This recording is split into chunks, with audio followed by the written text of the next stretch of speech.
I had to make a new coffee because this is taking so long. So if you need to refill your cup, I'll wait for you.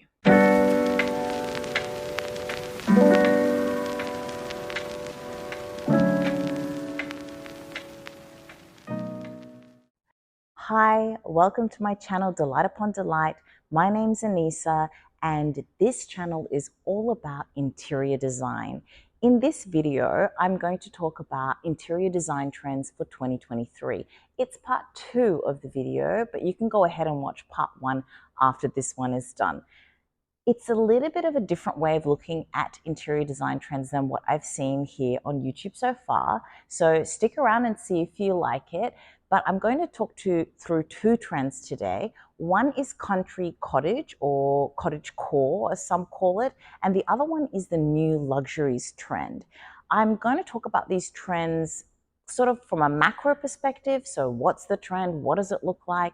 And then I'm going to hone in on why it might be that we're attracted to that trend and how we could incorporate parts of that trend into our homes without actually compromising our personal design styles. So it's a little bit of a different way of looking at trends. Stick around, hear what I have to say, and then if you like it, please comment below and let me know if there's any other topics in interior design that you would like me to cover. So let's get into it. Country cottage.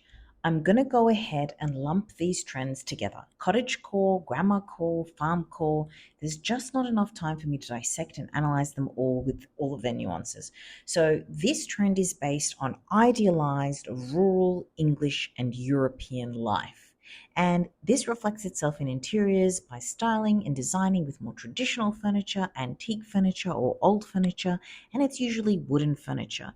We see the use of a lot of natural materials such as wood, stone, metals, cottons, and linens, and color and pattern is used confidently, both mixing, so spots, tartan, gingham, floral stripes, and checks, and extending onto wallpapers, upholstery, curtains, and pillows and throws. And you also find details such as scalloped edging and lace edging. Overall, though, the spaces are supposed to look very well lived in, so elements such as wrought iron and unlacquered brass, as well as plastered walls, really fit in here. And boy, are plastered walls having a moment right now. So in terms of decor, there are a lot of trinkets and found treasures for display, foraged plants and flowers in vases. Some sources actually describe this cottage trend as a subculture of millennials and Gen Zs. So they're saying that the basis of the trend is actually being driven by economic and other challenges of this time, which have shifted emphasis to sustainability and to reducing expenditure. And again, there is no surprise that this trend started gaining massive momentum during COVID, with many having flexibility in working from home and many leaving major cities in search for more rural and less stressful lifestyles and a reduction in their cost of living.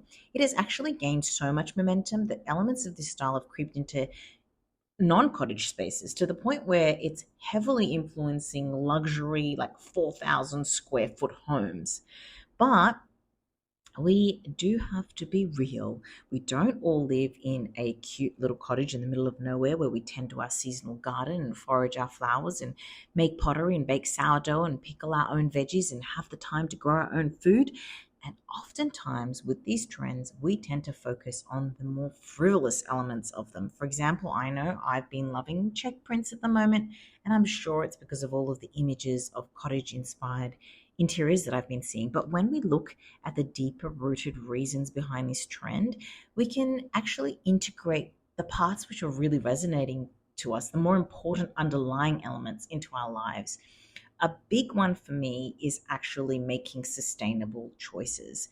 This is a priority in the cottage trend as there's an emphasis on sustainably sourced furniture. So buying secondhand furniture, used furniture, hand-me-downs, reclaimed, repurposed and upcycled pieces, reducing the buying of plastics and choosing alternatives instead. In new builds, buying more sustainably sourced, old, long-lasting materials. This is relevant for renovations as well. And then also buying groceries from your local grocers or local farmers markets.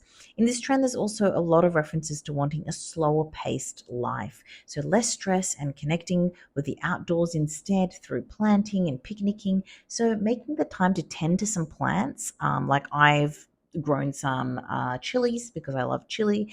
That really resonated with me. So grow something, sitting in nature, either in your backyard, a park, going for a picnic, planning a vacation which is rural and preferably where you get to see animals in their natural habitats. Letting go of perfection is the next one. And wow, this resonates with me so much. I think we put a lot of pressure on ourselves in this respect, and the idea of building a home slowly and over time in a collected manner, and also a little bit more haphazardly rather than fitting it out instantly with store bought or big box brand stores is one way of doing that. And another is embracing the worn furniture, your old furniture, nicks and stains, mending and extending the life of what we already own instead of throwing it and replacing it for an ultra perfect new look. Also, being confident with mixing all the things you love without being so concerned as to whether or not they match. And there's just that idea of that confident use of color and patterns that we love. With all of these ideas also comes the buying of higher quality items to begin with, things that you know will age well with wear, like linen, cotton, wool, brass, metal, and wood. Not things that are going to just disintegrate or you're going to have to throw out in a couple of years. So those are a few ways I think we can incorporate cottage trends into any home before fitting it out with lots of Target items. Don't get me wrong, I like Target, but to make it look like we're living on a farm in the city.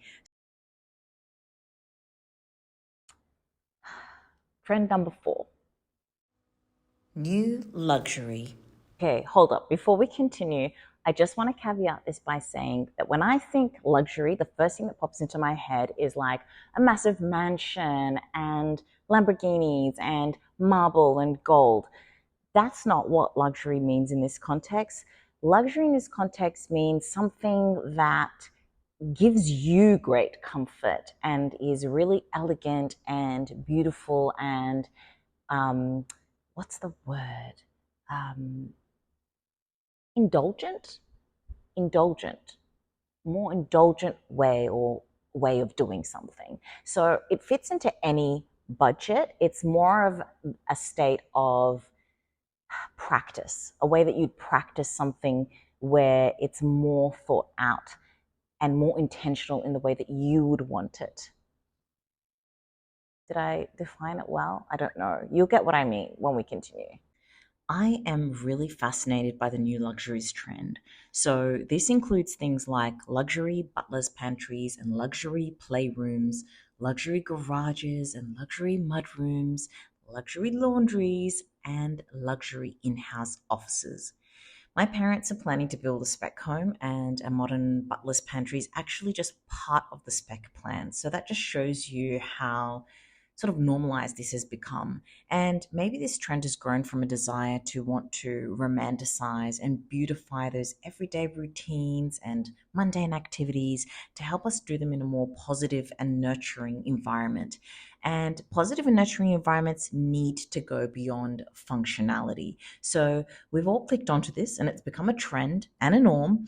And this makes a lot of sense for many people. A lot of people are still working from home and have flexibility of working from home. And of course, for stay at home mothers and fathers, I don't know why that stay at home mothers and fathers doesn't have the word work in it in that title. So, mothers that are working at home. Um, anyway, I think this trend is fantastic. I'm a big believer in spaces making you feel a particular way and making positive associations with activities that might not be our favorites. And I don't know that we need to do major remodels to have that feeling, but if you have the budget, there is so much inspiration out there right now. Generally, though, I think we can definitely incorporate the new luxury trend into our everyday by enhancing those spaces which we're working in. So in the laundry, it could mean adding a wallpaper or wall color that's a bit more bold. Looking at how you can practically enhance the space to reduce pain points, like if you have a space that that maybe needs more shelving or a folding table, a beautiful cane or natural material laundry basket.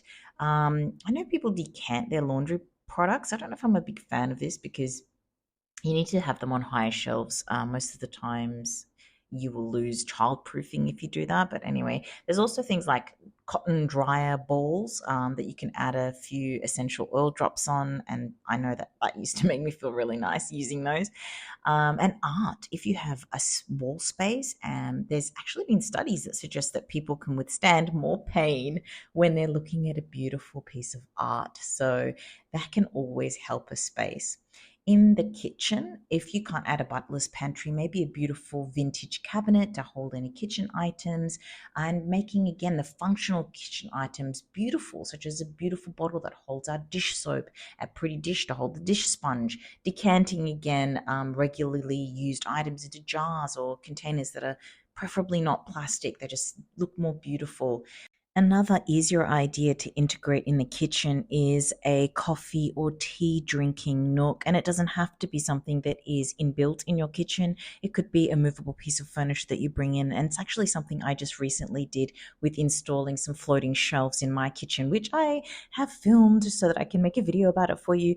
But that's another way to just sort of add that feeling of um, beauty around a very normal routine that you might have and just give you that special feeling in the morning or in the afternoon when you're having your pick me up sort of drink. In the garage, I think organization is a huge one and decluttering. So check out some of Marie Kondo's work and tips for that.